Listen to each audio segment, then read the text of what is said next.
Olá pessoal, mais uma aula de Pílulas da Química, dessa vez com um extraordinário tema. Esse tema tem uma relevância muito grande nos diversos vestibulares pelo país afora. Pilhas. Precisamos entender o que vem a ser uma pilha. Pilha é um equipamento onde a energia química vai ser convertida, vai ser transformada em energia elétrica através de reações de óxido-redução. Reações de óxido-redução são aquelas onde uma espécie perde elétrons e a outra espécie ganha elétrons. Esse fluxo ordenado de elétrons, nós dizemos que é a corrente elétrica. Ora, uma pilha pode ser classificada em primária ou secundária. Uma pilha primária é aquela em que as reações não são reversíveis. De forma mais simples, pilha primária é aquela que não pode ser recarregável. Já as pilhas secundárias, elas podem ser recarregáveis. Suas reações são reversíveis. Não confunda bateria com pilha. Há uma diferença significativa nesse processo. O que vem a ser uma bateria? É uma sequência de pilhas, regra geral, em série. Um exemplo clássico disso são as baterias de automóveis. Elas correspondem a 6 células, 6 pilhas em série, cada uma gerando 2 volts.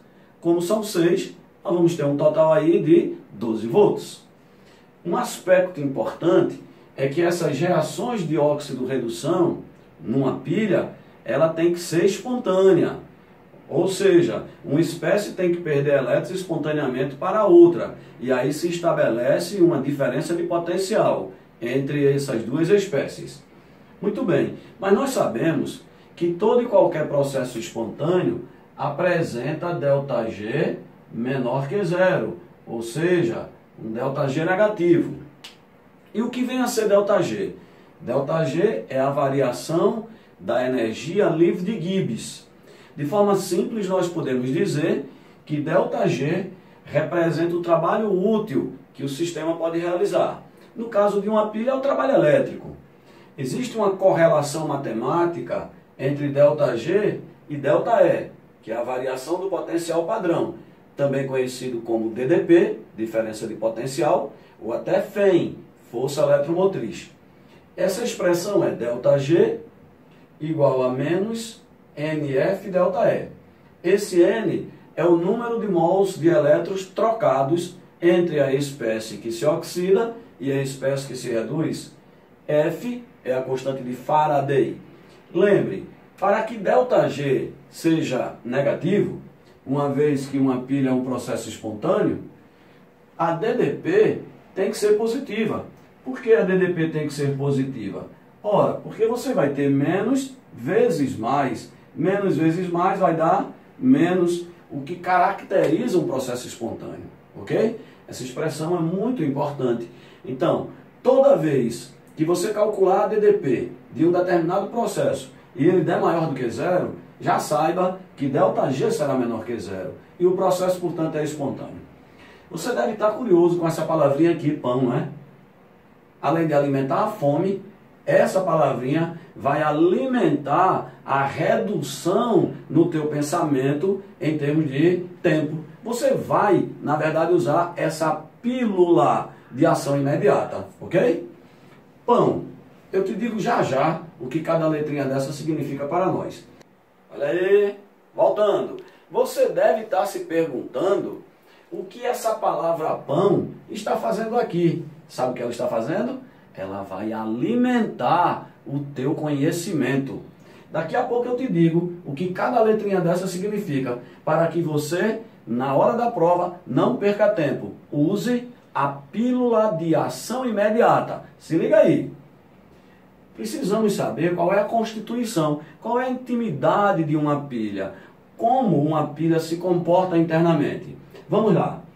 Via de regra, uma pilha apresenta 2 eletrodos. Geralmente, esses eletrodos são metais. E esses metais, você precisará saber quem é o ânodo e quem é o cátodo, ok? Também temos um meio eletrolítico. Esse meio eletrolítico conterá uma espécie que conduz corrente elétrica. Ora, eu tenho que ter íons em movimento. Para isso, esse meio eletrolítico ou é aquoso ou é pastoso. Obviamente que nas pilhas mais modernas você tem constituições diferenciadas, mas não se preocupe com isso. Ele vai te dizer qual é a constituição dela. E aí vem o segredo.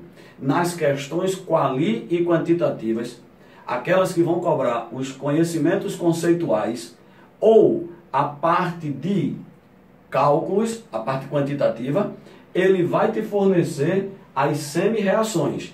E é com essa semi-reação que nós vamos encontrar a equação global. Mas falando ainda da constituição geral da pilha, aqui nós temos um desenho esquemático de uma pilha.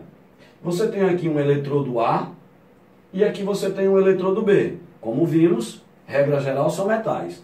Esses dois metais estão conectados por um fio condutor, por onde haverá o fluxo de elétrons.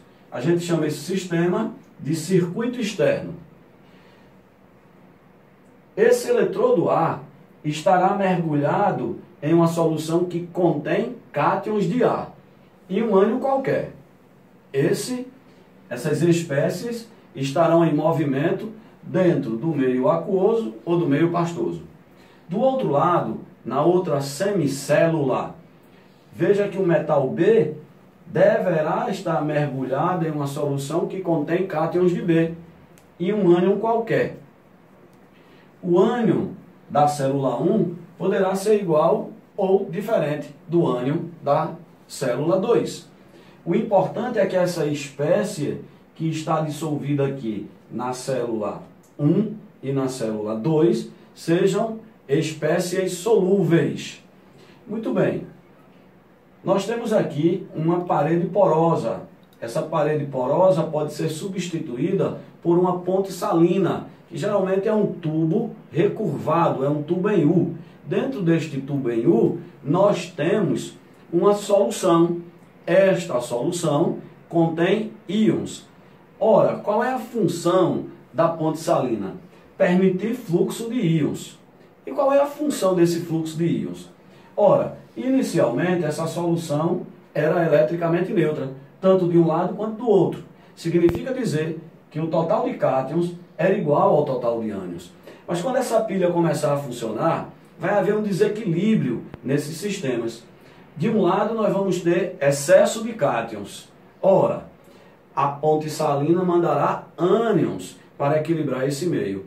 E do outro lado nós teremos excesso de ânions.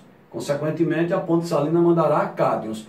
Dentro da ponte salina, nós temos uma solução contendo cátions e ânions.